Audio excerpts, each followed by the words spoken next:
Welcome, everybody. My name is Francisco Monaldi. I'm the fellow in Latin American Energy Policy, and I direct the program on Latin American energy at the Center for Energy Studies at the Baker Institute.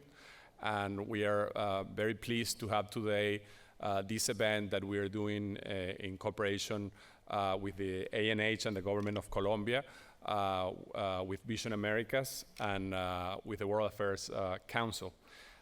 So it is, we are very happy that despite the cancellation of CERAWeek, that was going to bring a lot of foreign governments to the town, to the city, we were still able to do this event. And we have a great event in which we will have first a panel discussion on the general situation in Colombia, the political security and other dimensions of the current situation in Colombia, and then we will have a keynote by the Vice Minister of Energy of Colombia, Diego Mesa Puyo, who's going to make a presentation, a very interesting presentation on the situation of the hydrocarbon sector in Colombia and in general the energy sector. So first we will have our panel with Ambassador Roger Noriega and Richard Douglas, former. Let me introduce him properly, but and we will also have Jason Marsack, who is in Washington, D.C., presenting. So to introduce our guest for the panel today, let me first say that Richard Douglas serves as the Vice President for Operations and Legal Affairs of Volga Unique Air Cargo, and he was in the Department of Defense as Deputy Assistant Secretary of Defense for counter-narcotics and counter-proliferation, so he knows a lot about the issues of security in the region and in Colombia. Of course, Ambassador Roger Noriega is a former Assistant Secretary of State for the Western Hemisphere and former U.S. Ambassador to the OAS, the Organization of American States, and one of the most influential policymakers in the foreign affairs of the region in this country. And Jason Marsack is the director of the Atlantic Council, Adrian Arch Latin American Center. The Atlantic Council in the last few years has become one of the most prominent think tanks covering Latin America, and Jason has done a great job in developing that program, in which I'm proud to have participated in many opportunities there and written some projects with them.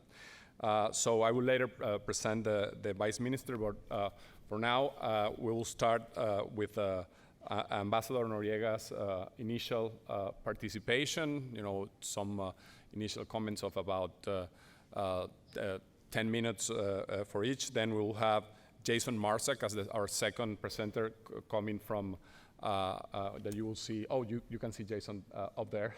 Hi, Jason. And then we will have Richard Douglas presenting, and then we will have some conversation among us, and we will open up for Q&A, and there are microphones on the two sides, and I will ask you to come there. So please join me in welcoming our panelists today.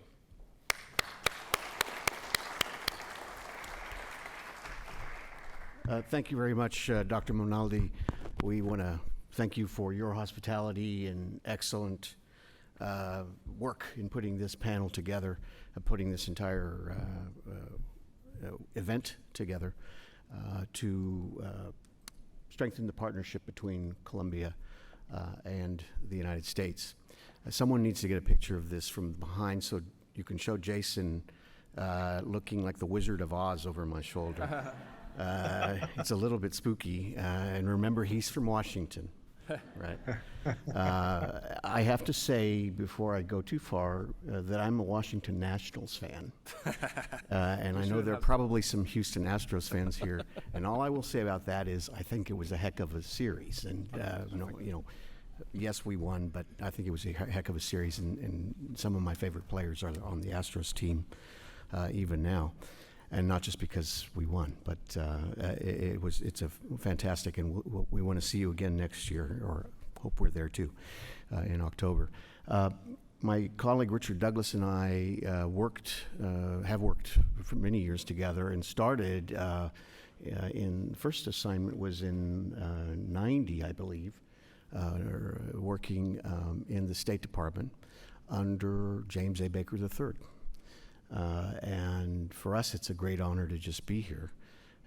This is my second visit here to this institute, and it's a remarkable legacy of a really fantastic human being, a wonderful leader, with a great partner named George Herbert Walker Bush, whose family I established a good relationship with back when he was first running for president. And anyway, it's a great honor to be here in the hometown of those two great gentlemen, and a citadel of learning and public policy that serves the country so well.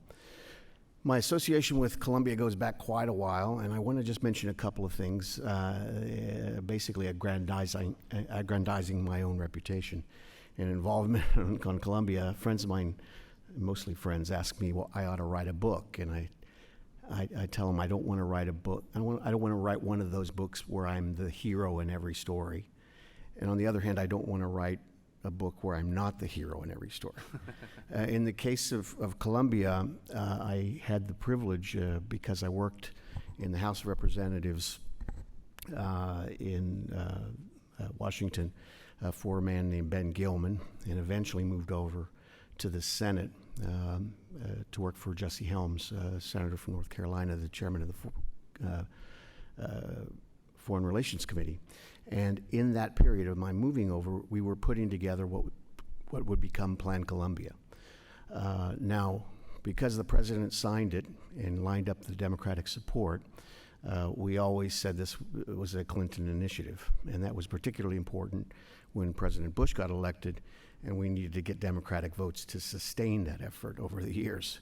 So we always said it was, this was Clinton's idea. Well, actually, it was the idea of members of Congress, mostly Republican, who invested a lot of time traveling to Colombia over the years, a country that was really bedeviled by the insecurity, the threat of narco-terrorism, a guerrilla movement going back to the early 1960s that took on a lethality precisely because of their direct involvement in cocaine smuggling and having all of the resources at their command to wage that war against the Colombian people. And you had brave Colombians carrying that fight. One of them was General Jose Serrano of the Colombian National Police, who became really a hero for a lot of these people who saw the work that he did, and a Colombian National Police that was outgunned in every sense of the word, quite literally outgunned. This generated a lot of sympathy because no matter how complex the situation, we could at least understand that they are fighting our fight. And we have a moral responsibility to help them precisely because so much of this mayhem is generated by narco-trafficking fueled by consumption, mostly in North America. And so these members of Congress, Dennis Hassert was one of them, Mark Souder another, Paul Coverdale, a senator from Georgia who passed away while in the Senate, Ben Gilman, others put together legislation to provide specific forms of support to help the Colombian National Police, and yes, the Army, because we recognized that the fight wasn't just, it was not a law enforcement matter. This was a war. And that the Colombian Army needed the capacity to move outside of their barracks and carry the fight to the guerrillas to get this advantage over them. So that included a lot of Black Hawks to give them mobility. I bring that Black Hawks thing up because there were two, one in the House and one in the Senate, representatives from Connecticut, who ended up very, very liberal, who ended up supporting Plan Colombia, notwithstanding a lot of the concerns about are we getting in a war, another Vietnam, that sort of thing. And you know, I expressed this thought to friends of mine in the State Department, is if you can't figure out the difference between giving broken down helicopters and giving real helicopters, and between that and Vietnam, you're really not doing very much creative thinking about this conflict. But we put the Blackhawks in there, and yes, we got the votes of Chris Dodd, a senator, a very liberal senator from Connecticut. And people said, how did you get Dodd's vote? And I said, well, did you notice the Blackhawks? Where are they made? Well, they're made in Connecticut. And I said, exactly. I said, if they made guillotines in Connecticut, they'd be in this bill too. But at any rate, it was a bipartisan effort. The President, Clinton, stepped up to the plate, overrode the advice of some of his senior diplomats and said, no, we're going to do this. Colombia needs that investment. By the way, people like Joe Biden were in the Senate at that time too, and were supportive of that effort, and goes back his engagement goes back a long time on these issues. So that was an important, at that point, when we were putting that legislation together, which eventually would give the Colombians the capacity, along with their own commitment of additional resources for national security, to put those guerrillas for the first time in years back on their heels, to claim back territory, and with the leadership of then President Alvaro Uribe, implementing a democratic security plan that projected the presence of the state into areas of the country that were essentially abandoned to these guerrillas. And it was a Herculean effort on the part of a lot of Colombians who made that sacrifice, and yes, raised taxes on themselves to invest in that struggle. But the American people deserve some credit for that. That became a $10 billion investment over 10 years. And we're now doing what we can to consolidate those benefits. Frankly, the pitch that the Colombians are making now about investment in their oil and gas sector is absolutely critical, because they need the revenue to sustain good policies that will secure parts of their country, give the benefits of economic growth to people from all walks of life in Colombia. So that's really the purpose of our discussion here, and I'm pleased that I was able to be part of that. And then as Assistant Secretary a few years later, Hugo Chavez, you guys probably still remember Hugo Chavez, he was always threatening to cut off oil to the United States. And I was Assistant Secretary and was surprised to see that Colombia's oil production had actually been reduced from 10 years earlier. It hit a trough and it was underperforming. So I asked our people, why don't we get private sector folks together to recommend what would be their checklist to reactivate that energy sector, to make it attractive to U.S. investment and investment of other countries, and unlock that great potential and generate revenue, and more importantly, become a source of energy for the United States, where we can establish that good partnership. And we came up with that checklist. A colleague of mine at the Energy Department, Karen Harbert, presided over that effort, came up with that list of items, and we took it to President Uribe, a very extraordinarily impressive man. And he would sit there kind of quietly and and said, Ambassador Noriega, may I start the conversation? Yes, Mr. President, it's your country. And then I handed the list of these are the things that we think you really need to do to unlock potential of your economy. And he took that list essentially and made it a checklist. In the subsequent meetings with President Bush, President Uribe would give his report card on the things they did, and they unlocked the potential of that economy. They increased production significantly precisely because of those things. So here I am again asking for the help of the American people for Colombia, but not as a charity, but as a good investment in our shared security and in good neighbors who represent a bulwark, really, in South America today. And they're confronting a couple of challenges. Yes, the guerrillas are still there. They are now living at the hospitality of Nicolas Maduro in Venezuela, operating with complete impunity in the cocaine business as well as in the smuggling of illegal gold, and as they wish, terrorizing the Colombian people as well, along with the Venezuelan people. And so that threat is one that's right on Colombia's border, and it can't confront it alone. It will need resources to protect their national security and territorial integrity, defend their people.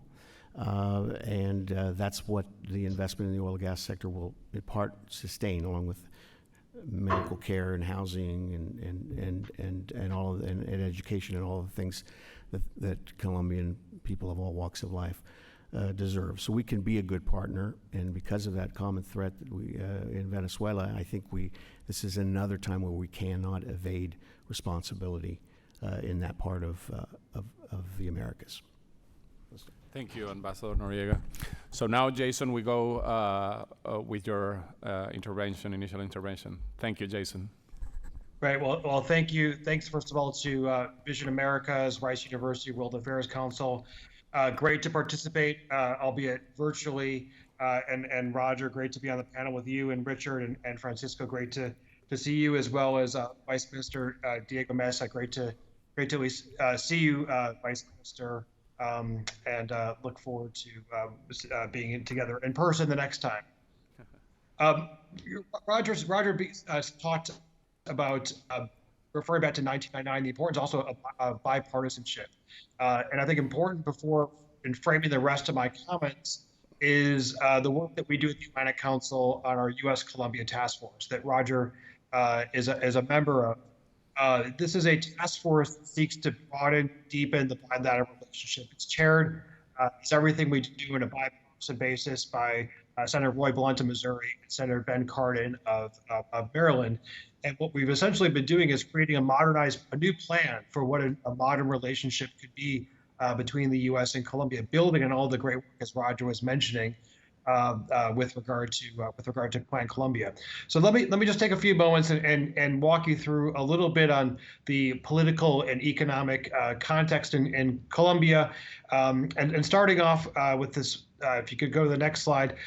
Roger was talking about 1999, about the formation of Plan Colombia, and this is Colombia in 1999. Colombia at that point was a country where you had massive displacement, kidnappings, extortions, violent conflict. These are the pictures you see top left. That's a slum in Medellin, which is once the murder capital of the world, but it's now a major hub in innovation in Latin America. The photo you see in the bottom left, I believe that should be for you, is a politician named Oscar Tulio Lizcano. And what he's doing there is he's giving proof of life. He was kidnapped in the year 2000, held for 8 years by the FARC before escaping captivity. So this is the Colombia of 1999, a Colombia where there was many concerns about a country in our own hemisphere that was on the verge of becoming a failed state. But if you go to the next slide, let's look at Colombia today. Colombia today is a very different country. It's a totally different country than it was 20 years ago. It's a country that has an incredibly improved security situation. It's a country where homicides have fallen by 50%, kidnappings by 90%, poverty's declined by 50%, and also a country where Colombia has really opened its borders, open to its economy, to promoting trade, investment, growth, Looking at across the region, Colombia's economy was the only one in Latin America that grew over 3% last year. And you see that. You see a photo from 1999 as a slum in Medellin. Looking ahead to today, you see the top right corner. That's, if you haven't been, I recommend everybody. And I don't work for the Colombian Tourism Bureau, but I recommend everybody go to Cartagena, which is an incredible destination for tourists all around the world. You also see a picture of the signing of the peace agreement, and in the middle, one of Colombia's many exports. Many of you probably bought on Valentine's Day Colombian roses. Since the 90s, flowers have become one of Colombia's biggest exports products, shipping over about $1.5 billion in cut flowers every year. If you go to the next slide, Colombia today, looking ahead to 2022, is a country, I think, of many opportunities. Colombia is right now is a country where the peace agreement was signed in 2016. Of course, a number of challenges. And I'll get into the challenge with the peace agreement, but the opportunity that after decades of constant conflict, that an agreement was signed, and it's an agreement that puts an end to over 50 years of internal conflict in Colombia. Again, many challenges with regard to implementation, but that's an opportunity, and also an incredibly improved security situation, as Roger was talking about as well. That really, and some of the numbers I put forward about the reductions in violence, homicides, kidnappings. If you go to the next slide, another opportunity in Colombia today as well is next slide is the trade promotion agreement with the United States. Go back one slide, please. Go back one slide. Trade promotion agreement with the United States. The trade promotion agreement entered into force and about 8 years ago. You have 80% of U.S. consumer industrial exports and 50% of ag exports that become duty free. All remaining tariffs are going to be phased out by the end of this decade. And Colombia and the U.S. is Colombia's leading trade partner. 25% of Colombian trade is destined to the United States. The TPA remains to be fully implemented on both sides, but it presents incredible opportunity both for Colombian business as well as for U.S. business. And that opportunity is compounded by the fact of Colombia's growing economy. I mentioned the 3% growth in 2019. But on top of that, Colombia is the fourth largest economy in Latin America after Brazil, Mexico, and Argentina. And although it's been hit by oil price declines and some challenge with the peso given dependency on commodities, Colombia has incredible macroeconomic stability, especially when you look across the region. And it's also ranked incredibly favorably for business-friendly practices, incredibly favorable regulatory environment that encourages trade across borders. If you go to the next slide, Colombia is also looking at some of the points Roger brought up. Colombia is also an incredibly important ally to the United States. This is something that we in our U.S.-Colombia task force have talked about extensively and put forward a number of recommendations as well on how to further strengthen that relationship. But Colombia collaborates with the United States and fighting international drug trafficking, fighting transnational organized crime, promoting democracy, rule of law, economic prosperity. It supports diplomatic efforts of the United States in global issues at the United Nations. It provides security training in Central America and other parts of the world. It's also NATO's only global partner in Latin America, and one of two OECD member countries in Latin America. And of course, as well, a regional leader on a number of issues, including being a regional leader on Venezuela. Through the Lima Group, and we could talk more extensively about this, but for the Lima Group, Colombia is working to facilitate a peaceful democratic transition in Venezuela, playing a leading role in that. President Duque was right here in Washington on Monday, sat down with President Trump, both for a private meeting and a press conference, where among other topics, they talked about Colombia's role and the importance of resolving the absolutely horrific situation in Venezuela. Of course, many opportunities in Colombia, but also a number of challenges as we look at 2020. If you go to the next slide, Venezuela is an opportunity to show Colombia's regional leadership, but it's also an incredible challenge for Colombia. and that is underestimating it. Colombia has done an incredible job. It's shown itself to be a global leader, and what kind of policies could be put forward to welcome migrants and refugees. But Colombia has now 1.7 million Venezuelans that have come to the country. This has put incredible pressure on Colombia's finances, equivalent to an additional 0.5 to 0.6% of the country's GDP. The costs on education, healthcare, water and sanitation, housing are an incredible burden for the country. There's been assistance from the United States and other countries, but that assistance is frankly a drop in the bucket compared to what's necessary by the international community. And again, coca cultivation and illicit economies. Coca cultivation in Colombia increased dramatically in the years prior to President Duque assuming office. President Duque has talked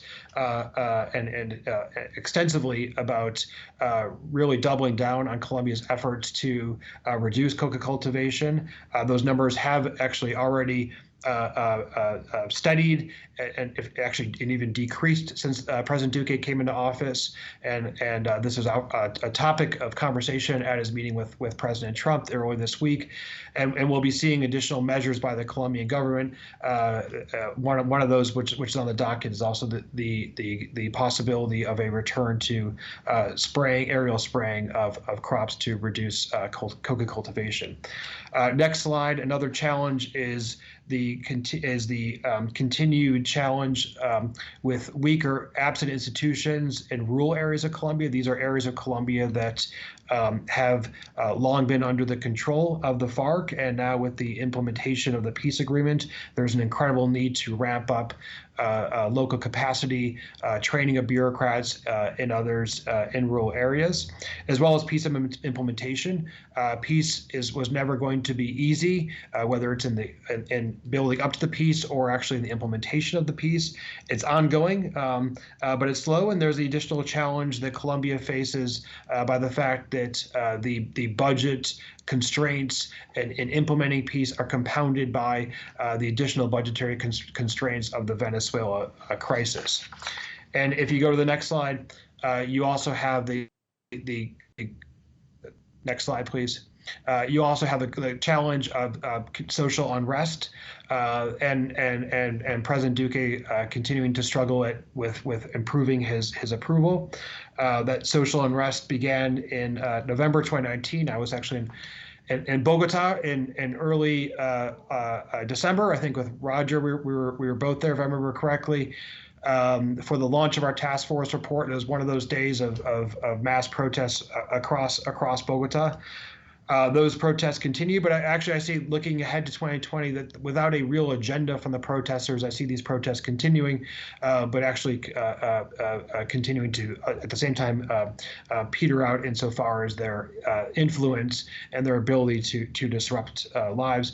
And then you also have the additional challenge of a large informal economy that continues, again, especially with informal firms and informality that negatively affects economic growth rates.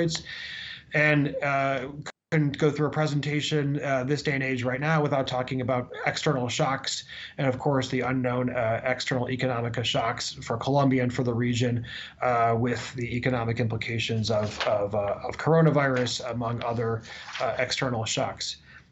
If you go to the next slide, please. The hydrocarbon sector, and we'll talk about this in further depth, but the hydrocarbon sector represents an incredible opportunity for Colombia. The sector has grown steadily in recent years. We went from extracting just about 530,000 barrels oil barrels per day in 2004 to just about 900,000 last year. Colombia's oil production just in the last year grew almost 4%. Gas production almost 9%.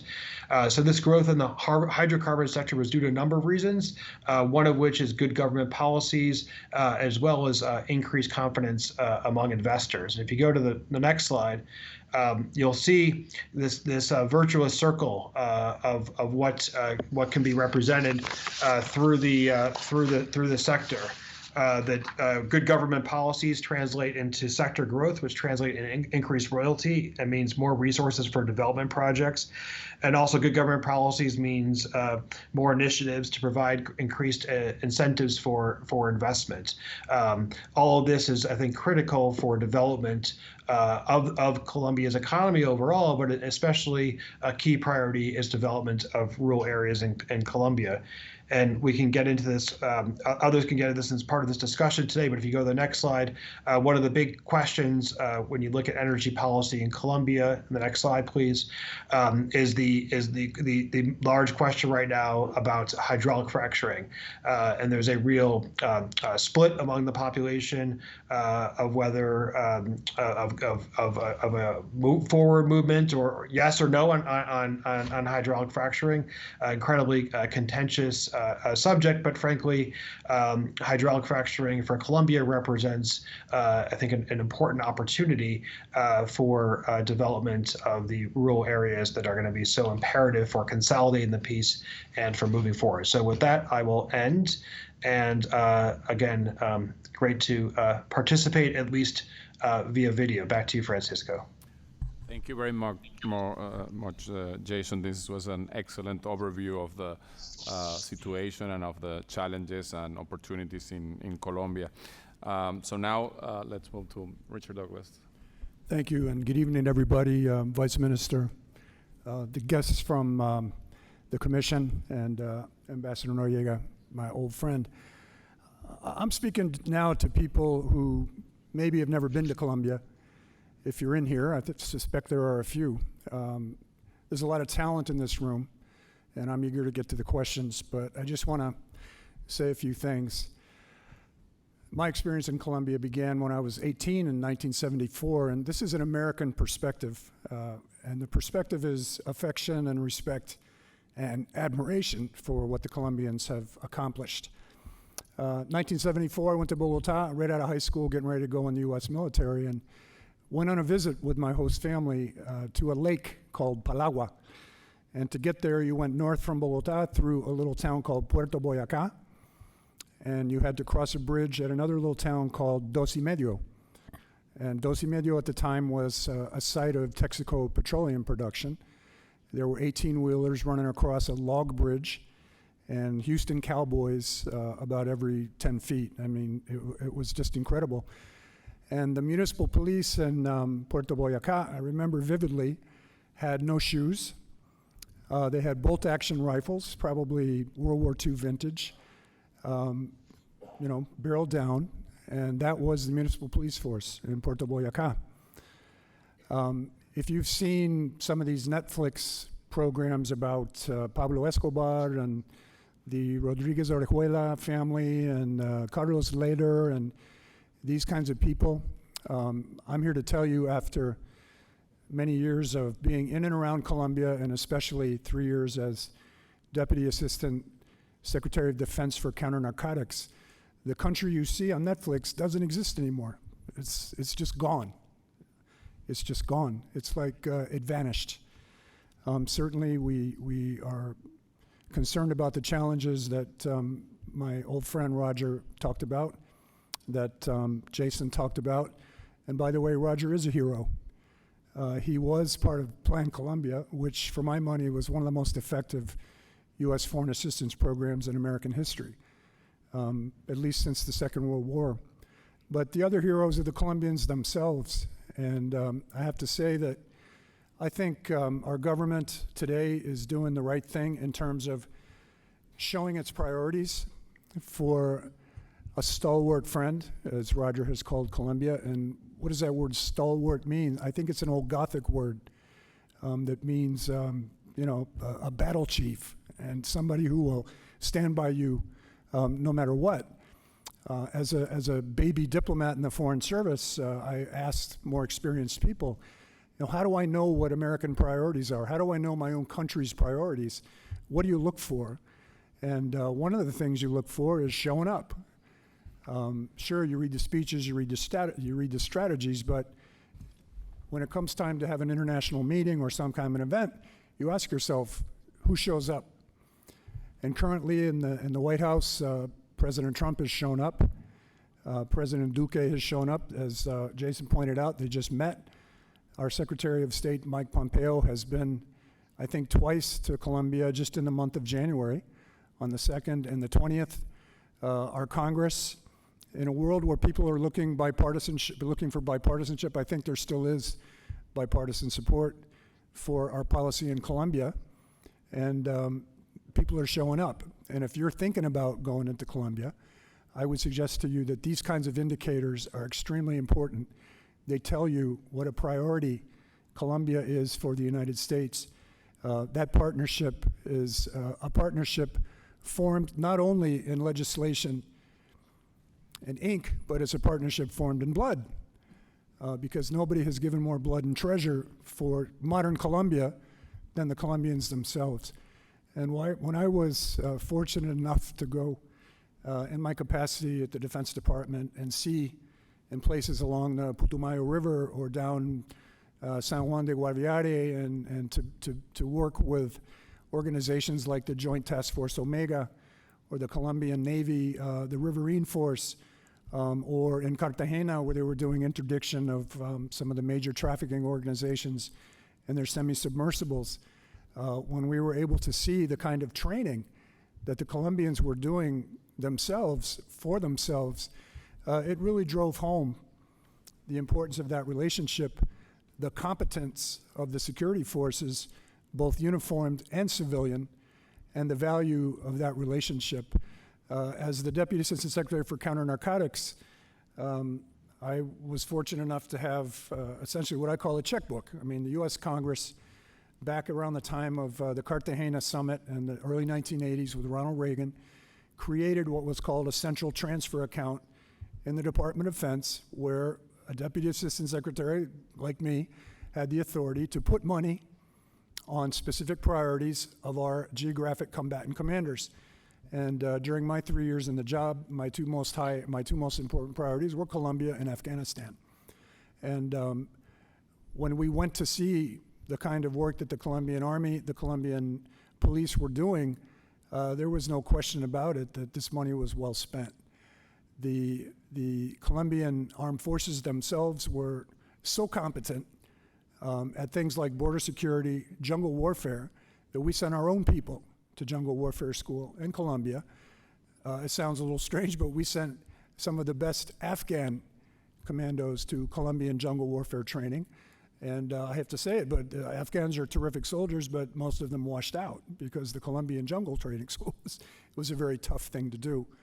But I do believe that kind of commitment, not only from the United States to Colombia, but within Colombia itself, a commitment, again, that was measured in blood and treasure for many Colombian civilians, for many Colombian armed forces personnel and police.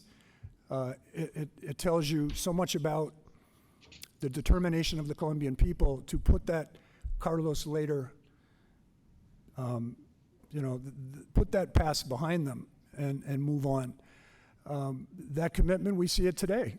Just in January of this year, at the Senate Armed Services Committee, the current commander of U.S. Southern Command, Admiral Fowler, was talking precisely about the eradication program that Jason mentioned. And by the way, aerial eradication has not been done in Colombia since 2015. Most of it, or not all of it actually, is manual eradication. And in 2019, in the coca cultivation areas, the Colombian security forces eradicated 83,000 hectares by hand. And in one single year, 600 Colombian police and armed forces personnel were killed by improvised explosive devices left by the drug traffickers. So that's a testament to the commitment of the Colombian government and the Colombian people to put that past behind them and to move forward.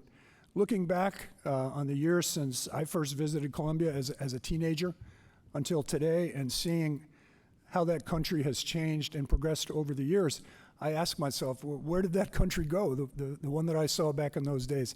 It couldn't be more different today.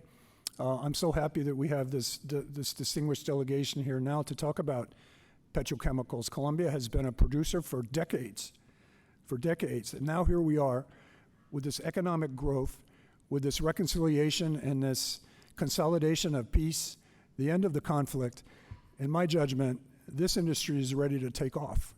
The conditions are there, the economic conditions are there, where the pricing is going to come back.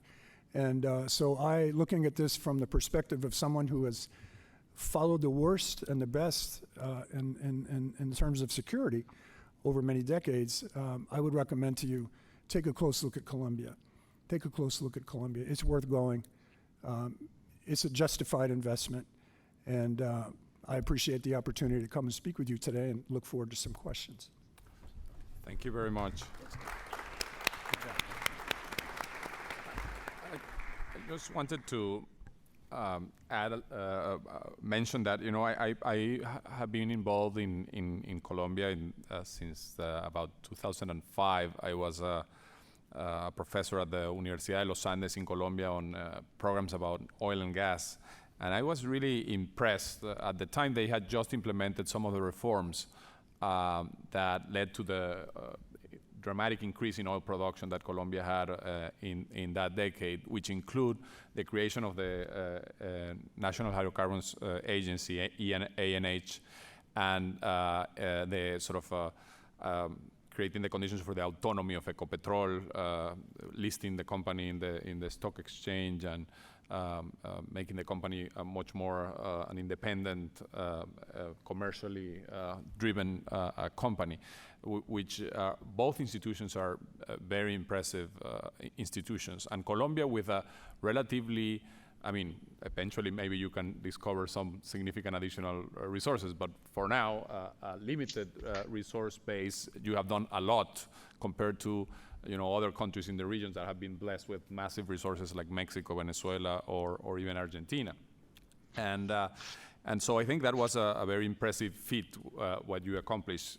Also, of course, security helped, the improvement in security that was driven by the programs that were mentioned before. And of course, the price did help a lot. At the time, the price went up, but you have to have your conditions right for the good luck to really be able to help you. So I've been very impressed. Of course, after the decline in the price of oil, there were some tough times in Colombia, like in other places. But now, and we will hear about that. I'm also really impressed about what they've been doing recently to reactivate the oil and gas sector. Before opening to questions, I wanted to ask the panelists to comment on, the region has been facing tough times, right? After the decline in commodity prices in 2014, we can see that Colombia, even though Colombia is not a conventional oil country because it's a much more diversified and larger economy, still in terms of exports and in terms of income, it's a relevant piece of it. And so, of course, it suffers from the volatility of the price of oil and coal and other commodities. But we can see in the region that after a golden decade in the region in which almost every country grew very significantly and poverty was reduced, inequality was significantly reduced, the region is again facing tough times, and governments are less popular than they used to be in the good times for obvious reasons.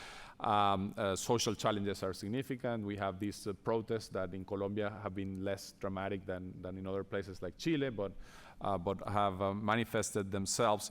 And so how do you think the international community and the U.S. Should, in which way can the U.S. and other players in the international community help with this situation, and in particular, of course, the destabilizing force that the emigration from Venezuela is having on particularly on Colombia, that even though there are some advantages, the oil sector got a lot of great engineers and some workforce. I've been amazed by how much Colombia has been able to absorb 1.7 million people, and many of them getting jobs. It's pretty impressive, but of course it's extremely hard to handle for the social programs and other.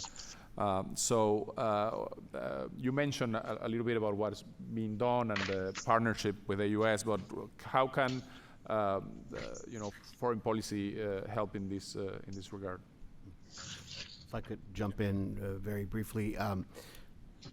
So the biggest threat that we confront today in the Americas is transnational organized crime. I mean, all of these countries that are encountering different kinds of problems, Chile, Peru, Nicaragua, Argentina, whatever, Mexico. And as Tolstoy wrote, every happy family is happy in the same way, and every unhappy family is different. And so they all have their own stories, and they're all the root causes of some of the unrest. But the fact is, look at Central America as just one snippet. 10 years ago, we did the Central American Free Trade Agreement, and we were talking about those 5 countries plus the Dominican Republic as economic partners, and it was a serious assertion. It was a serious market, small, but we sold more to them than we did to Russia at the time, even to India. So it was an important market. Every one of those countries is worse off now than it was 10 years ago. I'm not blaming CAFTA, but the blocking and tackling at the national level of microeconomic reforms, opening up their economies, these free trade agreements are not self-implementing. You have to take advantage of them. Your private sector has to step up. I think we should have made a better priority in promoting that in the last 10 years.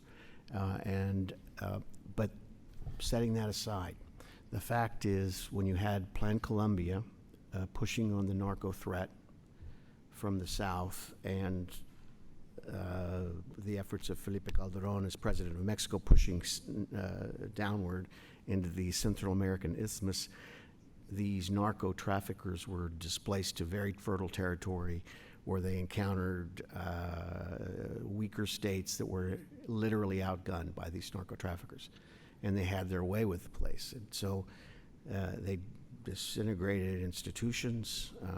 They had, mucked up the politics and the economy and made it very hard for honest commerce to produce the kinds of jobs. And so we end up with, among other things, a legal immigration problem at our border.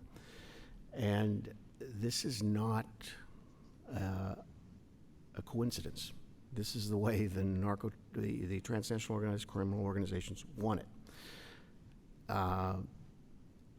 That organized crime globally has an annual income of $2.2 trillion. And it's all about optimizing the supply chain of drugs, among other things, to the North American market. And you have a lot of mayhem and violence along the way. And we have to push back systematically by imposing the rule of law. And that will, and we have an opportunity, and I've written about this, with Brazil and the United States working together like never before. Jair Bolsonaro is probably one of 3 presidents in the world that thinks Trump is the greatest thing ever, and that's a partner that we should be consolidating, maximizing the opportunity. So if you could have that the South American heavyweight, the United States, Colombia has to be part of this initial group, forming an alliance that will say we're going to bolster institutions and we're going to hold one another accountable to do what we can within our own borders to defend the rule of law, and which is an essential element to economic growth. Do you mind if I jump in on that? Can I jump in too? If I were king for a day, here in the United States, the one thing that I would do if I had 1 hour would be to reduce American narcotics consumption. When I was Deputy Assistant Secretary of Defense for Narcotics, I also helped support all 50 states have National Guards, and each National Guard in each state has a counter-drug program. And once a year, they would put together a book, and it had 50 chapters. They would bring it to me, and they would say, here is the narcotic situation in my state. Alabama, Tennessee, Georgia, you name it. And it was like reading a horror novel. It was like reading something that Stephen King could not even imagine. I did some research from the National Drug Intelligence Center, which no longer exists. When Representative Murtha passed away from Pennsylvania, they abolished it. But back in about 2004 and 2005, they were estimating that bulk cash transfers, I mean dollar bills, 20s and 100s, from the United States across the southern border were in the neighborhood of 15 to 30 billion per year with a B, okay? So that means American narcotics consumers were sending 10 to 15 times more in support to the cartels than the US government was sending in counter-drug assistance to our neighborhood government. So my point of view after that experience is until we get our own rule, Roger nailed it, it's a rule of law issue, but we have to get our own house in order too. I think it's going to be very hard to find lasting solutions until we can do that here in the United States. Thank you. Jason, go ahead. Yeah, thank you. Agree with both Richard and Roger. I think, Francis, go back to your question about the volatility in the region. I think part of that's because there are unrealistic expectations that were set across the region during the commodity boom. I mean, the money that was brought in. This is more of a regional critique than this is not about Colombia. Was not socked away for bad times. And so now what you have is people in the streets across the region that are fed up that the governments aren't able to provide services, fed up the governments can't deliver, and have seen the new wave of times of which and harder times that the countries have faced. How can we specifically help Colombia? A few ideas. One is to help to provide alternatives for coca crops in Colombia. So that includes not just eradication, but also includes being a partner with Colombia on viable alternatives to coca crops. The U.S. Development Finance Corporation that just came on board, the successor of OPIC, of the Overseas Private Investment Corporation. CEO Adam Bowler has been to Colombia. Deputy Minister Mesa, you've probably met him in some of your trips. He's been to Colombia multiple times. The DFC is wholly committed to injecting significant money into not only the new DF Development Finance Corporation not only can finance U.S. business, but it can finance Colombian business to provide for critical projects in Colombia that can help to provide those types of products, infrastructure that are critical for moving forward. Another thing that's critical, Roger, you and I have talked about this as part of our task force, but the U.S. should remove the steel and aluminum tariffs on Colombia. There's no reason that our strongest ally in the region should have tariffs of 25% on steel and 10% on aluminum. It just doesn't make sense. Colombia is such an important partner, and those tariffs should be removed. Third, the U.S. should be is already providing important funding for Colombia to help with the migrant and refugee crisis from Venezuelans. But again, significantly more money is needed. There will be a major international pledging conference in the spring, and there's an incredible opportunity for using that pledging conference to get Colombia the money that's needed.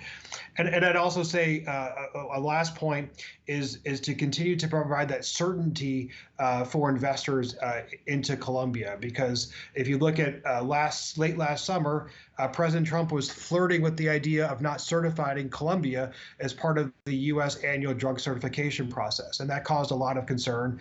That type of flirtation needs to be removed from the table so that when we come up for certification again, I believe. Richard, that's in September. We'll be looking at that. There can be no questions about the fact that the U.S. will fully certify Colombia. So, providing that certainty, U.S. Different types of U.S. assistance, as well as removing tariffs and helping Colombia from a financial assistance perspective at a global level, given all the incredible work Colombia is doing to welcome in migrants and refugees who are suffering at the hands of a corrupt dictator in Venezuela. Thank you very much, Jason. So before moving on to our keynote speaker, we can, I think, take a few questions. If you are interested in making a question, please go to the microphone. State, please, your name, and remember to make a short question with a question mark at the end, please. And then let's take 3 questions, and then we see if we have time for more. Yes, please go ahead. Yes, can you hear me? Yes. Yes, good evening. Thank you for your presentations. Robert Schwager, president of Condor International. We're a new technologies development firm, bringing new technologies for upstream pipeline refining and environmental to South America. We've done several projects in Colombia, and some of the challenges that we find really are important that I would like to address this question to Dr. Diego Mesa. I believe that there's still some sort of... We will have a question and answer for him just after his presentation, so maybe you can hold the question to then, okay. Yes. Well, just for everyone then, at that point, one of the positive things in my 75-plus trips to Colombia, Colombia is very blessed with the geographic location, the resources that are available, mineral, gas, oil, offshore as well. They have a very highly educated sector of people in the oil and gas industry and mining as well. They're a pleasure to work with. I think the only thing that they need are just a little bit specialized technologies, a little bit of know-how, and then the country's ready to take off. And there's a few things that on the subsequent presentation, I'll address my question to Yeah, Dr. sure. Thank Mesa. you. Thank you. Go ahead. I'm Jimmy Dunn. I'm a retired middle school math teacher. I want to thank you for your presentation. I'm really glad to hear that you reduced the murder rate and the kidnapping rate, and that you're attacking the cocaine trade. We heard last week about how cocaine is going into Venezuela, which is a serious problem. But education is really the key to prosperity for individuals and for nations. I want to find out about your education. Do you have free high schools through the 12th grade? Do you have free universities? If you do those things, people will earn more money, they'll pay more taxes, and they'll make smarter decisions, and they can start new businesses, hiring hundreds and thousands of people. What is the status of your education in Colombia? Sure. Go ahead. Thank you. Go ahead. You can answer the question? No, I mean, we are taking 3 and then... Okay. Well, my name is Michael Sked, and I'm an international lawyer. I have an office in Madrid and one in Houston. There's a couple of things. First of all, it seems to me, as an international lawyer, of course, I do the evil bidding of any master I have. And it seems to me that, especially considering Colombia is in Honduras, okay? Colombia has a very high level of technological education and all. It seems to me to make more sense if you're going to invest in Colombia, to invest in the technological, industrial, and other things that are going on, for example, in the city of Barranquilla, where they've improved the port facilities and all this sort of thing, because traditionally oil for developing countries has been a curse. But technology, education, industry, because the last time I was in Panama, it seemed every single car that was there had been made in Colombia. And it seems to me that industrial and technological development is a much better model than energy, especially considering what the history of energy has been overseas. Also, on the whole thing of, and I'm sure you guys all disagree with me, if you really want to get rid of the drug problem, legalize it. We've had a failed war on drugs now since the 1970s, and all it's done is increase drugs, increase prices, increases death, reduced our civil liberties to almost nothing. If in the United States drug of all types were legal, we could deal with them. Portugal recently legalized everything, essentially, and wouldn't you surprise them? The country hasn't fallen apart. They're able to treat people better than before. When are we going to learn? I mean, I appreciate the efforts you all made it and all that, but I really think you were fighting the wrong war. Thank you. Any comments or? Well, on the last point, as I mentioned in my Pentagon position, Deputy Assistant Secretary of Defense for Counter-Narcotics, it's long. We also work with Afghanistan, and always we're told, just buy the crop, buy the opium, and the problem will go away. And what happened was the Afghan farmers just grow more. in my opinion, prohibition, we still have gangsters. I mean, it's not a miracle cure. I think the consensus among the American people, and I'm pretty sure among the Colombian people, is don't legalize, fight, teach your kids not to do it. Strong families, back to the education point. And there are many ways to beat this problem, but legalization, in my judgment, is not the way to go.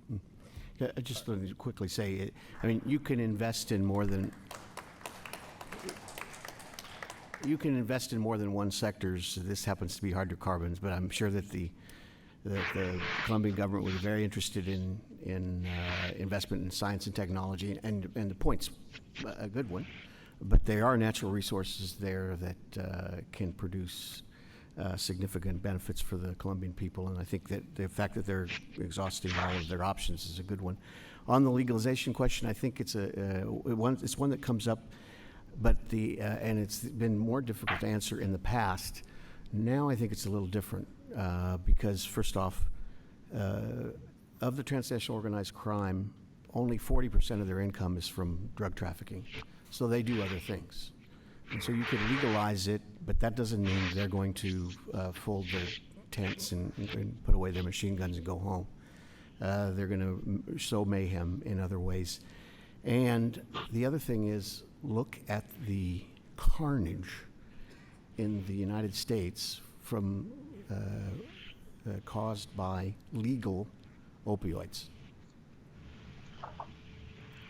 They're legal.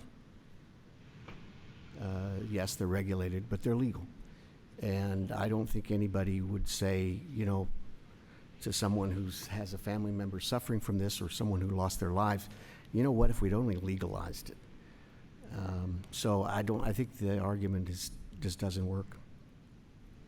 Thank you. Jason, do you want to comment? Yeah, I'll jump in. I'll jump in on the education question that I think Jim, you raised, is that what hasn't been tackled yet. I mean, Colombia has world-class education. Colombia has 3 universities that rank among the top 30 in the world and one among the top 10 in the world. There is, I think, however, incredible opportunity for Colombia with regard to teaching English language and English proficiency. This is something that through our work in our U.S.-Colombia Task Force, we've said this is another area of U.S. partnership. We should be sending more English-speaking teachers to Colombia because Colombia lacks severely behind insofar as proficiency on a global scale. But also we should be sending more students to Colombia. We make the point that there's more U.S. students go to study every year in Guatemala than go to Colombia. And that just doesn't make sense for one of our top partners, not just in Latin America, but frankly across the world. One thing that is still lacking, Colombia recently created a Ministry of Science, Innovation, and Technology, which really shows President Duque's commitment to innovation and technology, but the importance of ramping up further spending on research development. And I think also important to point out, again, Colombia's incredible job with regard to Venezuelans. Colombia now at this point has, and my numbers are probably a few weeks old, so they're old, so they're probably severely dated just after a few weeks, but 156,000 Venezuelan children and youth that are now enrolled in publicly funded schools in Colombia. And so this is an incredible burden that's being placed on the education system, my understanding, especially in cities in the border, but even beyond that. And so that's a challenge for Colombia, but it's, I think, symbolic of just Colombia's greater welcoming role it is providing to Venezuelan youth across the country, but also in its school system.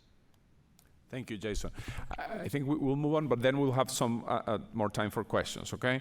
So now I wanted to introduce the Vice Minister of Energy of Colombia, Diego Mesa Puyo, who is an economist with a long career in the International Monetary Fund in working on issues of fiscal issues, but related to extractive energy and mining.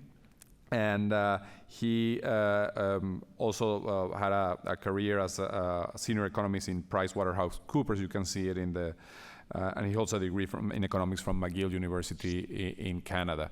So he will give his presentation, and then we will have some time for additional Q&A. Thank you. Thank you.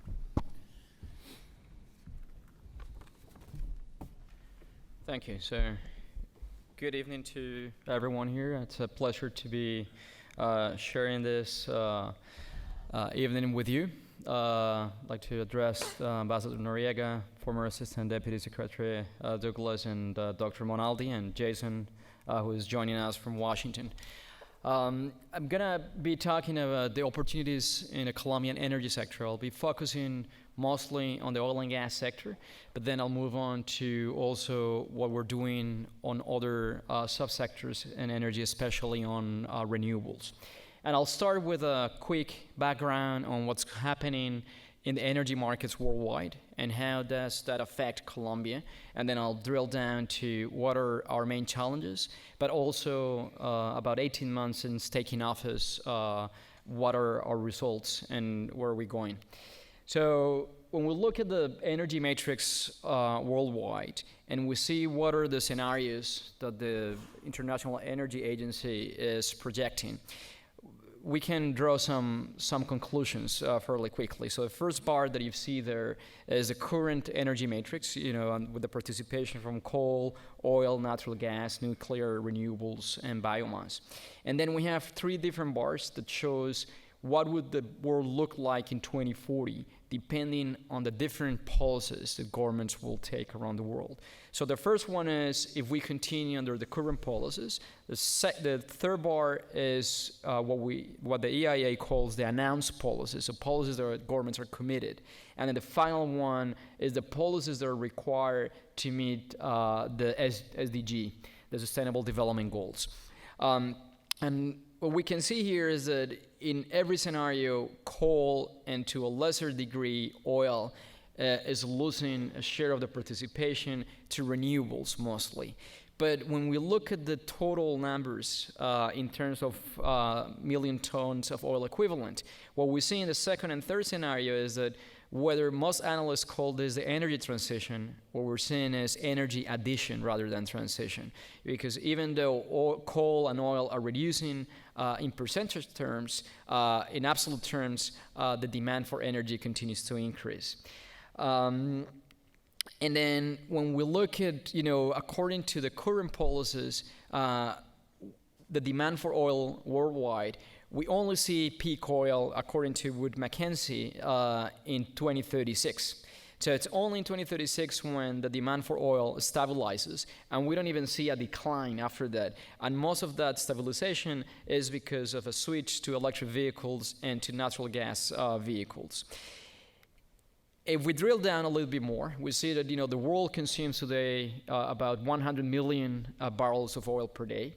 And by 2036, when we reach this peak oil, production will increase by 12%. However, in the meantime, about 34 million barrels of oil per day will be lost due to just normal natural depletion of current fields. So by 2036, even with a modest increase of 12% on aggregate over 20 years, we're going to need to replace close to 50% of current production. So we still need to do a lot of exploration and development in the oil and gas sector. And this is good for a country like Colombia, and I'll explain to you why. Colombia is not a large oil and gas producer. However, our economy depends heavily on oil and gas. We produce less than 1 million barrels, so compared to the total global output, that's minimal. But when you look at the Colombian economy on macroeconomic terms, you can see that about 7% of GDP depends on oil and gas. About 55% of total exports come from oil and gas. Close to a third, a little bit over a third of foreign direct investment comes from this sector. And then when you look at the government revenues, depending on prices, between 12 to 20% of total government revenues comes from the oil and gas sector. And then, we've been talking here about how we've been reducing gaps on equity over the last 15 years.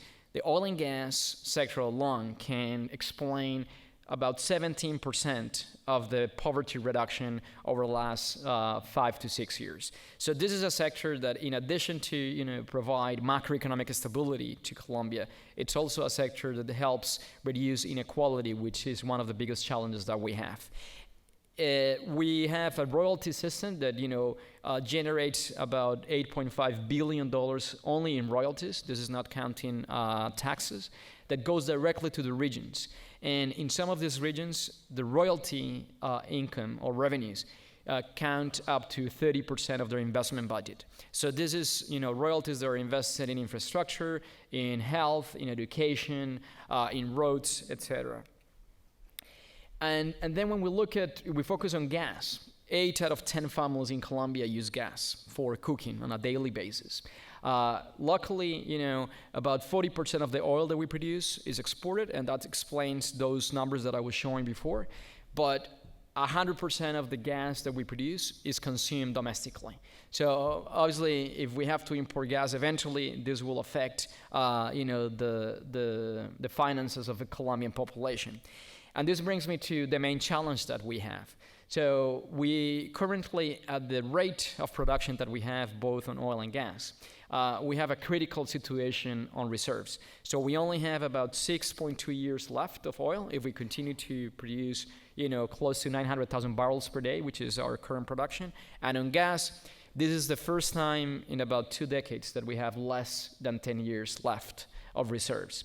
So we have, a major challenge from a macroeconomic point of view, but also from a social point of view, because we need to make sure that we continue to be self-sufficient in oil and gas.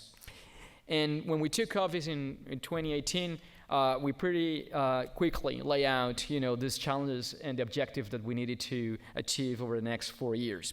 So number one was to guarantee self-sufficiency, energy security. The second one, obviously, increase reserves and production. But at the same time, we realized that we had an issue with our social relationship with the communities, especially the producing regions, because they were not reaping up the benefits of this sector. So we knew that we needed to do something, and I'll talk about this in a few minutes. So very quickly after taking office, President Duque took office in August 2018. And the first thing that this government knew that we need to do quickly was to lay out the conditions to make sure that we become an attractive country for foreign investment. And we started with a tax regime. And we wanted to focus on capital-intensive industries such as oil, gas, energy, and mining. First thing that we did in October, just 2-3 months after taking office, was to pass a Finance Act. In the Finance Act, we reduced the corporate income tax rate down from 33% to 30% over the course of 4 years. We realized we were competing with OECD countries where the corporate income tax rate average is 25%, yet Colombia had 33% rate. Even in Latin America, the average corporate income tax rate was around 29%. Second, another measure that it's important to mention here, even though a little bit more technical from the tax point of view, is that we made all the value-added tax, the VAT payment on fixed capital assets, 100% creditable against corporate income tax. What that does is that it eliminates VAT on fixed assets. It becomes an advance payment corporate income tax. And the VAT in Colombia is 19%, so that is a significant reduction to make sure that people can invest in fixed assets that are needed in these capital-intensive industries. We did similar measures with other small taxes that were proven to be bottleneck for investment. And then we laid out four different strategies to, jumpstart the sector, because as of August 2018, there were 5 years in which Colombia didn't sign one single exploration and production contract. Obviously, this was reflected in seismic data acquisition, in exploration wells, and we knew that we needed to jumpstart this sector again if we wanted to make sure to have self-sufficiency and to increase production.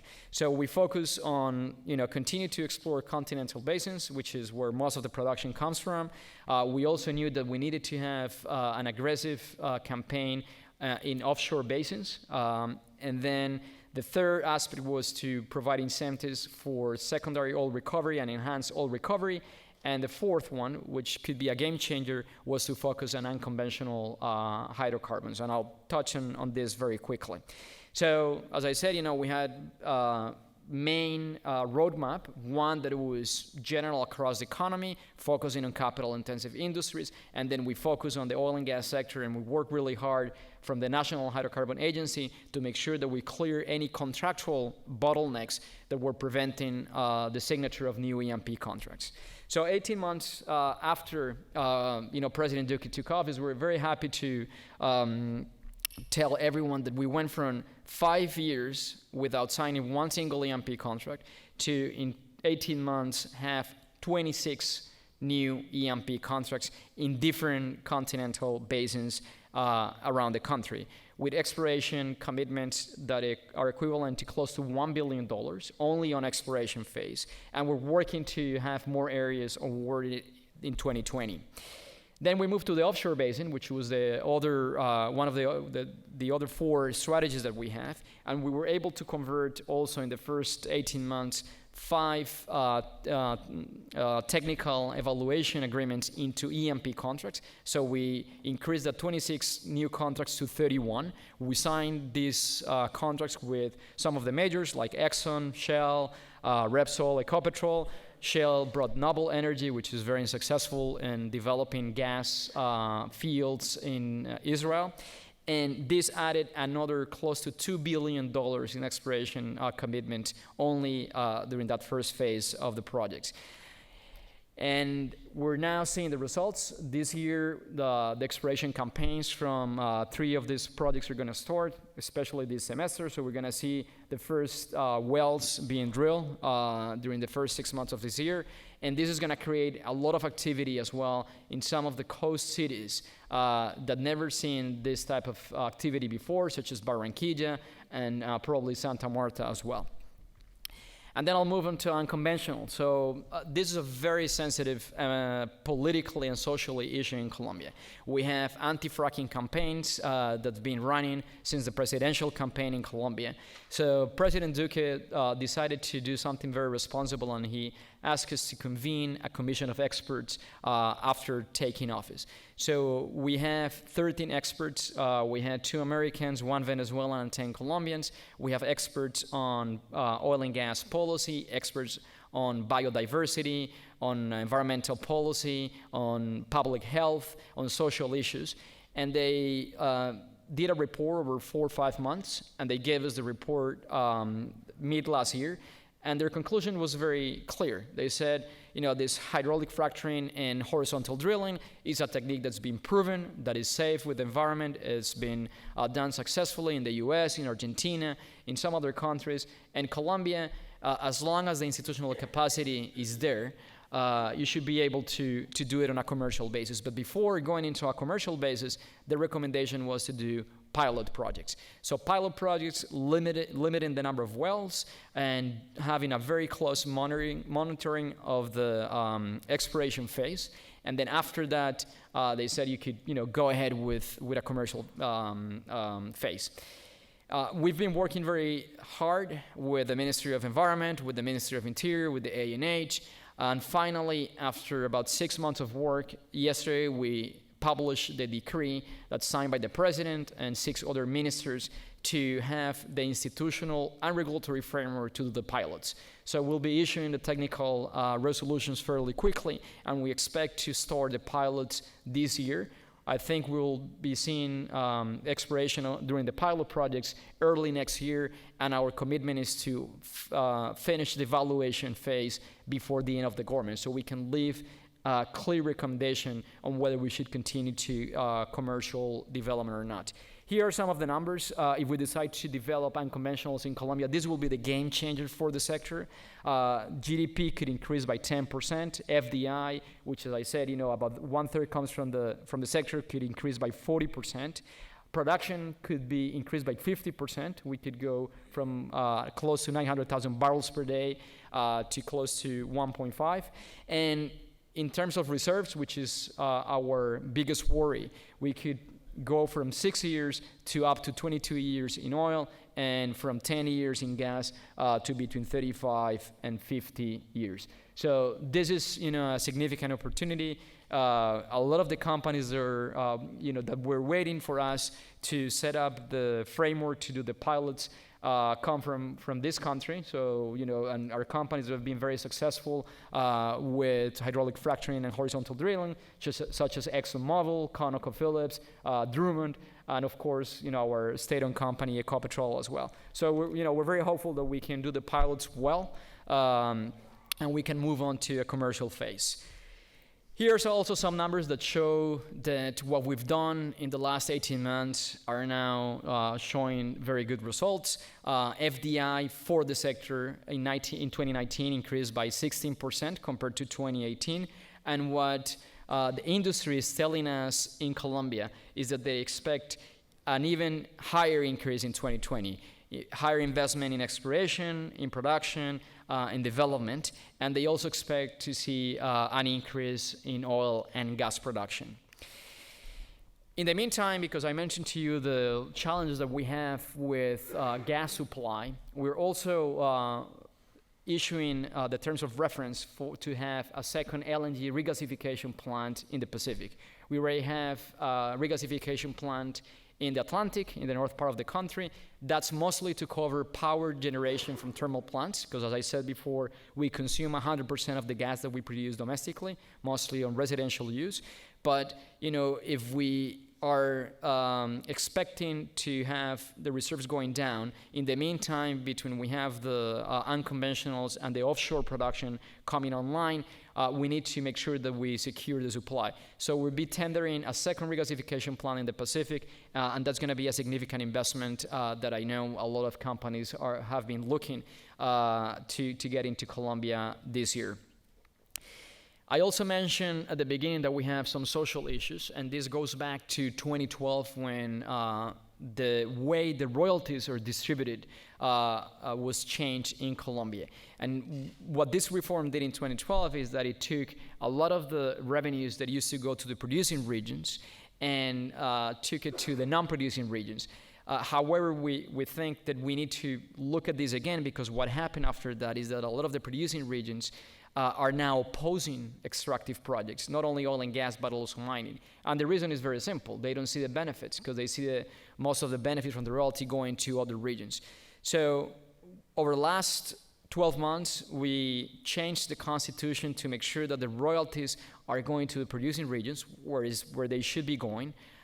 So we more than double their share on the royalty distribution from 11 to 25%. And at the same time, we were able to keep the same allocation to non-producing regions, so not to unsettle the balance. And we also, for the first time, are devoting some money for environmental protection. The way we were able to achieve this was to reduce the savings. Colombia is a middle-income country that still has a lot of, equity gaps. So we think that instead of saving money in a sovereign wealth fund, we should be investing this into infrastructure, into roads, into education, and that's how we're able to increase the distribution for these communities. And we expect the communities now will become partners again of these projects as they start to see again the benefits of oil and gas. So I'll switch now quickly to renewable energy, because this is another part of our policy.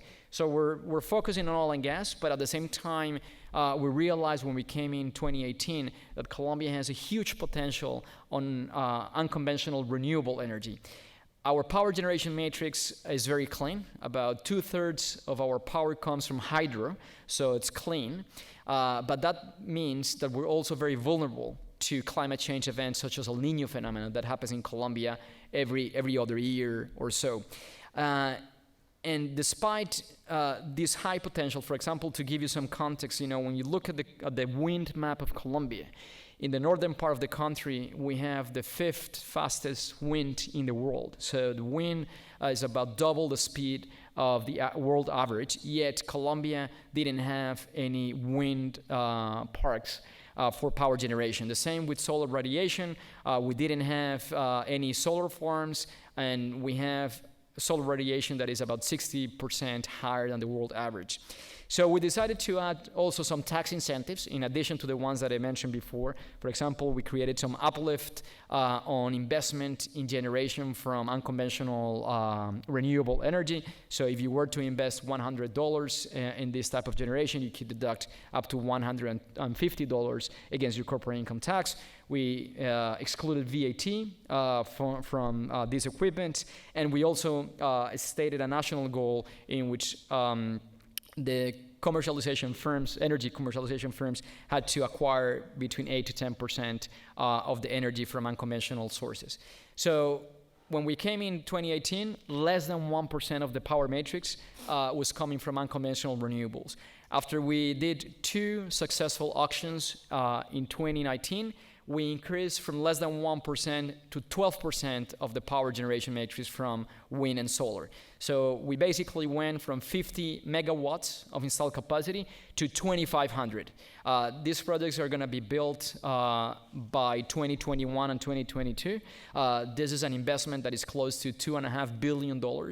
Most of it is going to go to the northern part of the country, which is La Guajira, which is the second poorest department in the country. So this department is going to see an investment that they haven't seen over the last 20 years or so in just a very short period of time of 2 years. Obviously, this has significant positive implications in terms of job creation and employment.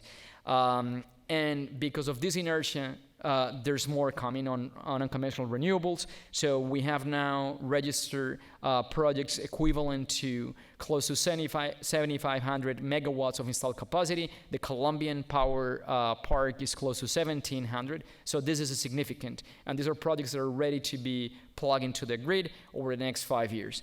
So we've created a new sector that didn't exist in Colombia before, which is the renewable energy. Obviously, this has benefited from the decrease in prices in solar and wind, in battery for energy storage. But now Colombia became a significant player in the region, which it wasn't before. So the message here is, we've been doing everything to make sure that we're attractive to investment. This is a government and a country that's open for business. We would love to welcome foreign investment. We know that the energy sector, both oil and gas and alternative energy, is key to the development of the economy, and we would like to see more companies coming to our country. Thank you very much. Thank you very much. Thank you very much, Vice Minister Mesa. I think it's remarkable what has been accomplished in the last few years. I think it's very interesting this new method of doing the bidding in the fields, and I think it's probably going to make it much more agile to attract investors of different type, because you need in Colombia all types of investors, large companies, sort of smaller companies, and. So I think we can open up for questions to the Vice Minister and, of course, to anyone else in the panel. Please go to the microphones. To the microphones in the back and introduce yourself, and please finish with a question, please. Thank you, Francisco. Dr. Duque, congratulations for your wonderful presentation. My question is very simple, is how do you see the successful for the fracking in Colombia when we have in the country a lot of a big oppositions parties demanding that no fracking, no fracking? How do you see that? Sure. Thank you. So I think we've done a very careful job with this issue of unconventional hydrocarbons in Colombia. So I think that the first thing to mention is that the commission of experts that I mentioned in the presentation, when we convened that, we made sure that we had experts on environmental issues, but also experts that were coming from public universities in Colombia, which are highly respected. So, after 18 months of this work and after publishing the decree, I think that most of the opposition to fracking has been reduced to Twitter debates and to debate with TV celebrities. When you talk to the environmentalists that comes from the universities in Colombia, from the public universities in Colombia, they they support the pilot projects because they said we have to give a chance to science. We should see, from a technical point of view and from an environmental point of view, what the pilots tell us. But we can't just say no to science and to, the technical issues. So I think, despite the noise on social media, based on the visits that we've done to the different universities, we've met with most of the most renowned environmentalists, and I think most of them understand this, as a responsible scientific process that's going to lead us to have a conclusion on whether we should move to the commercial side. So I think we've done, we've taken the right steps. We've also made sure to involve the community. We published a decree for comments for over 40 days. In Colombia, the law says that you have to publish decrees for 15 days for comments for the community. We extended this for 40 days, and in addition to that, we went to the regions to talk to the real communities that will be in the area of influence. So I think we're doing the right things. That's why also we haven't rushed, and we want to make sure that things are done properly and are done well. Thank you. Go ahead. Please state your name and affiliation and make your question. Please. Very good. Hi, I'm Ted Crisp, Techmar Enterprises. Been involved in Latin America for many years, in Colombia, opened an office there. I agree with almost everything everybody said about creating alternative products for the country, making investments in the country, strategically why it's important. And I applaud what you've said about A&H and what they're going to be doing and making it more efficient, more attractive for investments. And I see all of this as the strategic side. But I guess the question I have is, do you have any comments about what Ecopetrol themselves will be doing as the executing arm for the business, making themselves more efficient? Because let's face it, private capital will go where it's quickest to get the return. And right now, with 3 countries producing 30 to 35% of the world's production, US, Russia, and Saudi, the money's going to flow where it's easiest to get it back. So what is Ecopetrol going to do to make themselves more efficient and allow for people to come in with equipment, tools, and investments, et cetera? Thank you. So I think, what Ecopetrol has done over the last 5 years has been remarkable, becoming more efficient. I have to say, obviously, the Minister of Energy used to be a CFO of Ecopetrol. I think she came into Ecopetrol just before the collapse of prices in 2014, and that forced the company to become much more efficient. I think what we can see now, 5 years after that change in administration in Ecopetrol, this year, last week, they announced financial results. They have the highest results in terms of profits over the last 6 years, close to 13 billion pesos. They've also done, other things that I think are quite welcome by investors around the globe. For example, they have a partnership with Oxy. They entered the Permian Basin here in the U.S. They're acquiring knowledge and transfer of technology that they can apply to Colombia as well. So they were able to incorporate new reserves from the Permian and increase their reserves, which I have to say the Ecopetrol reserves, the company's reserves are higher than the country's reserves. Ecopetrol has close to about 7.8 years left because they now have significant presence in the U.S. and in Brazil in the pre-salt basin as well. So I think they've diversified the portfolio, but they diversified in a smarter way. I have to say that in the past, when they have more money than ideas, they ended up going to places they shouldn't have. And I think now this is being corrected and is now a much more efficient company. And when you look at the financial results, they speak for themselves. Evening. I'm Bruce Applebaum, retired president of Worldwide Exploration for Texaco some years ago. I've worked in Colombia. I've been there a few times, did some consulting 4 or 5 years ago. Exploration is expensive, it's complicated, and it takes a long time to get from the drill bit to revenue. I was more impressed with the opportunities that are available for horizontal drilling and fracking, both in the gas world and as well as the oil. When I was there, the problem with that was, well, first of all, no one had done it before. But the real problem was the unavailability of fracking equipment. It was all being utilized in North America, in the Permian Basin, and elsewhere. Has that changed? Do you have the ability? Do you have the equipment? You've got the politics. I can't address that. That's a universal problem as far as fracking is concerned. But the physicality of the actual operation is what I'm wondering about. Thanks. Sure, thanks. So, we've been working internally with government, but we've also been consulting the industry. And what I've been hearing from the companies that will qualify to the pilots and have the financial and the technology to do them is that they have the equipment and they have it readily available.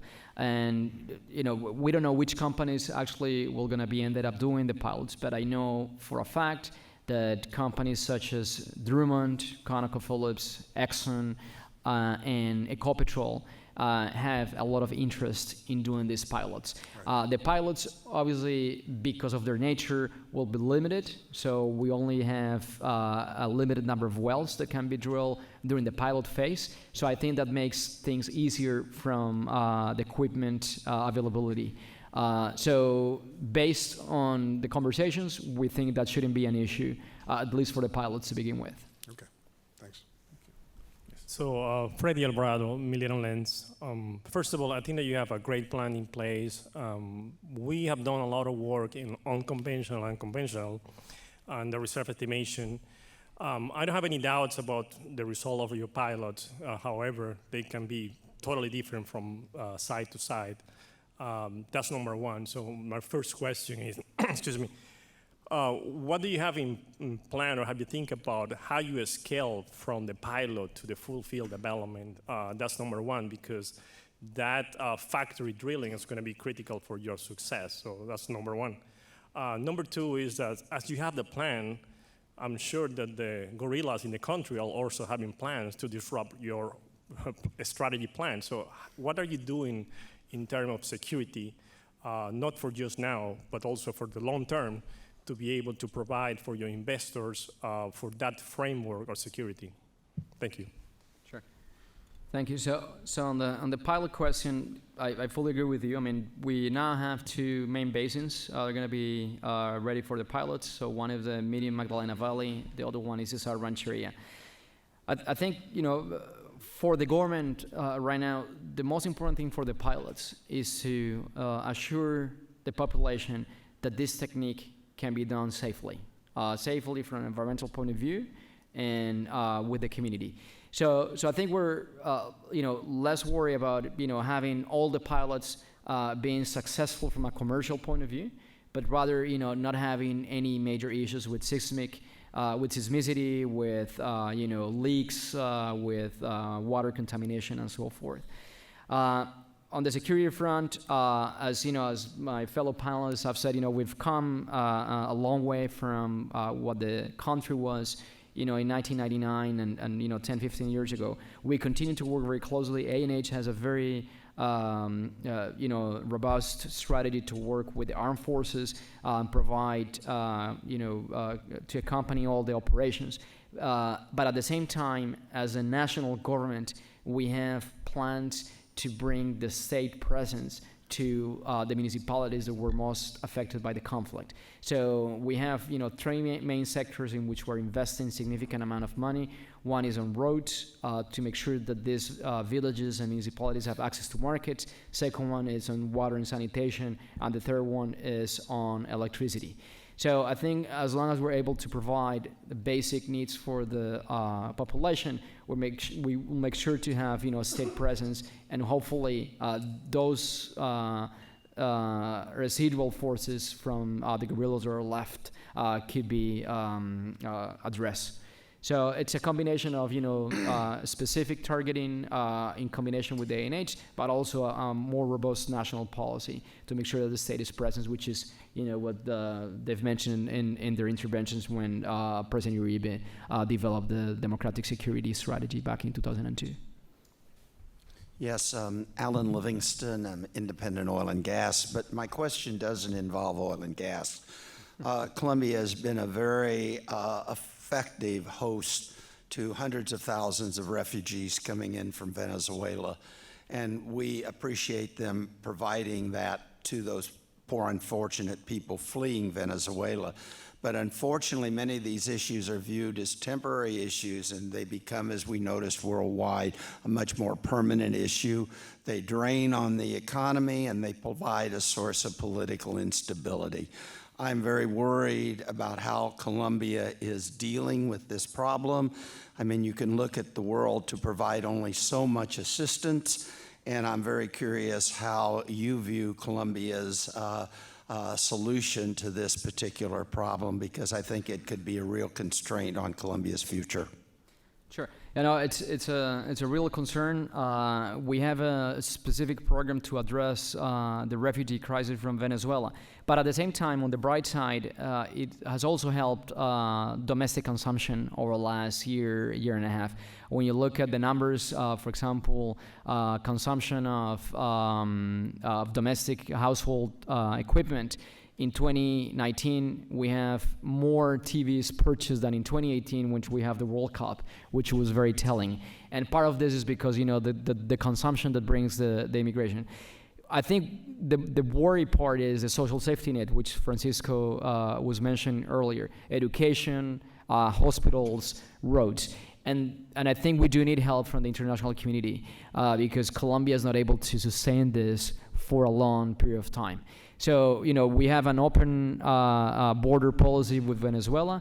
We're welcoming the Venezuelans. They're coming. Obviously, at the beginning of the migration, you get high-skilled labor, but as the time passes, obviously, you ended up getting lower and lower skilled labor. And we need to make sure that, we have all the tools in place. And we are asking for help from the international community because we've seen what has happened to countries like Syria, like Lebanon, getting all the refugees from Syria, for example, and we know that in the long term it is unsustainable. Thank you. Francisco, could I just make one comment? Sure. Very, very briefly. The Treasury Department sanctioned one of the thug leaders of Venezuela, Tarek El-Aissami, and there's an estimate that they've frozen perhaps $4 billion of assets just from him. Plus there's revenue because Citgo continues to operate. There's revenue at approaching $1 billion that supposedly is owed to the Venezuelan people.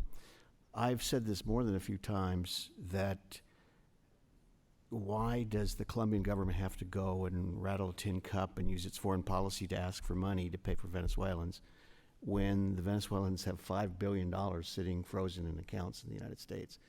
And I think they should put some clever people on trying to figure out how do you maybe secure loans or something with this money at the World Bank. And that will eventually, when Venezuela is liberated, they get their money from Venezuela, not from Colombia, because there is the other impact of reduced wages, insecurity, and it's remarkable the economy is growing in spite of that. But I think that money should be, it's remarkable to me that other people aren't clamoring, saying, let Venezuelan resources go to pay for Venezuelans. Dr. Missa, thank you very much for your presentation. Robert Schwager, Condor International. We've had experience for the last 9 to 10 years in all the different sectors of the hydrocarbon in Colombia with respect to refining, pipeline, also production side, having met with Ecopetrol, having done proposals for Ecopetrol, Oxy, also mid-range operators, and even working for proposals to the extent of doing remediation, for example, in La Ciénaga Miramar, which is the large lake that's heavily contaminated in Barranca Bermeja. Our group was down in Barranca Bermeja in December, giving a new technologies presentation at a symposium that we were invited to, which we felt was a great opportunity to share about unconventional fracking. We brought a fracking specialist from Argentina and tried to dispel some of the myths and by showing the new technologies. One of the challenges that I have found in these years of working in Colombia, you can bring a lot of new technologies, a lot of know-how, especially from the Texas region and Houston, which are huge hubs globally for oil and gas, and bring it to Colombia and offer it, whether it's a refining project, an efficiency improvement, a production project, or the environmental side. But there is something that is going on still in Colombia that is a hindrance in the sense that people have a fear of new technologies. They have a fear of taking that leap of faith. We will show projects that have been completed with whatever the technology is, whether it's a product, equipment, service, or a combination, having been done multiple times, 50 to 100 in the U.S., fracking in the Permian Basin, something in West Africa, whatever it may be. And we always get hit with questions of, I need a list of 10, 15, 20, 50 customers that you've already done this project with in Colombia, and then maybe we'll consider your technology. It becomes impossible. And just as a recommendation, that's something that needs to sort of channel down from the level of the ministries, the president of Ecopetrol into the field to make that marked change, because we really believe that there is a strong capability in Colombia. The education level is quite high. The engineers are very competent, and that's something that we think once that can be worked through, the country is going to be able to be very successful and come up. And I had one follow-up question, but I'd like to hear from Dr. Mesa. No, I'm taking notes because I think it's a very good suggestion, but it's adoption of new technologies. I mean, fear of adoption of new technologies is what you're saying. Yes. Sure. Yes.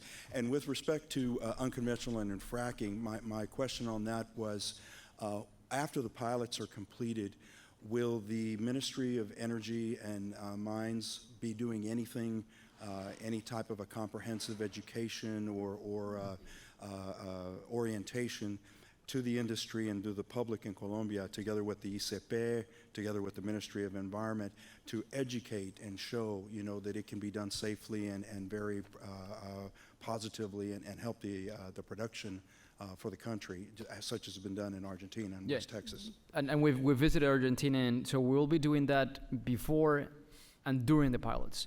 So we're gonna have a permanent discussion table with the communities in which we're gonna be educating them and asking them to participate in following up what's going on in the pilot projects. So we'll also have a data center, kind of like a fish tank, in which the community can go and see what type of fluids are going into the hydraulic fracturing. What is the seismic activity, whether there's any contamination, and we have a plan to educate the population, starting from basics, what's hydrocarbons and so forth. So yes, so that's contemplated in the decree that we published yesterday. Great. Yeah. Thank you very much. To ask, what are your perspective about Barranca Bermeja refinery and the Magdalena Medio region? Why? Because for many years, historically, this area is going to be pay a very high situation about security and all of the different problems that all of these regions have. If you are going to provide development to them, they are going to move other areas about all the petroleum, oil, gas business in Colombia. So on Barranca Bermeja and the refinery, I think Ecopetrol has plans to modernize the refinery, which to make it more efficient and to be able to have better quality fuels. That's a significant project that's going to bring more jobs into the Barranca Bermeja region. And for the region as a whole, the Median Valley, Magdalena Valley, that's where most of the unconventional potential is located, which is good because it's close to all the industry network already, pipelines, transportation hubs, goods and services. So we expect to continue to see growth as long as we're able to do the pilots going forward. Thank you. Thank you.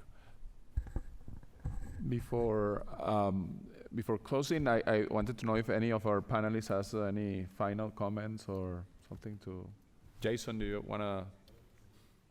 Sure. My final comment is to invest in Colombia, And if you haven't been to Colombia recently, to go to Colombia, because it is a country that has transformed. I think many people in the room have been to Colombia.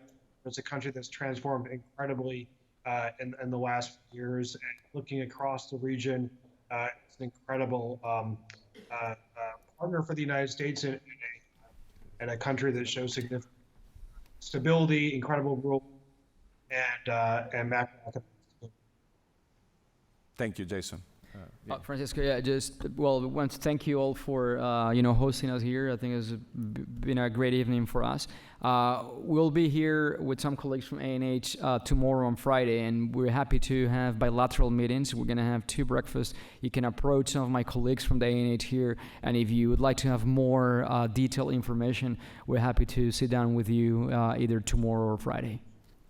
Thank you. Before closing, Ronan O'Malley from the World Affairs Council of Houston is our partner. I don't know, Ronald, if you, Ron, if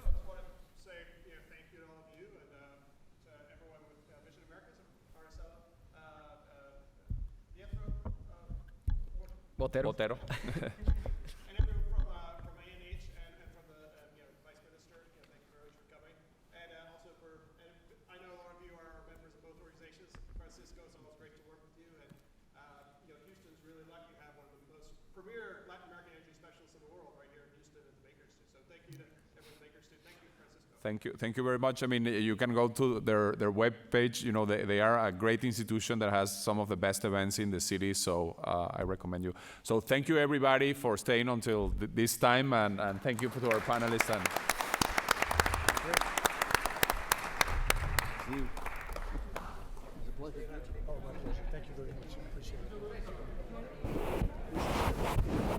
Well done. Very well done. Thank you. Thank you for your edits. My pleasure. Oh, they didn't get added to that version, but Marcella has it. Okay, great.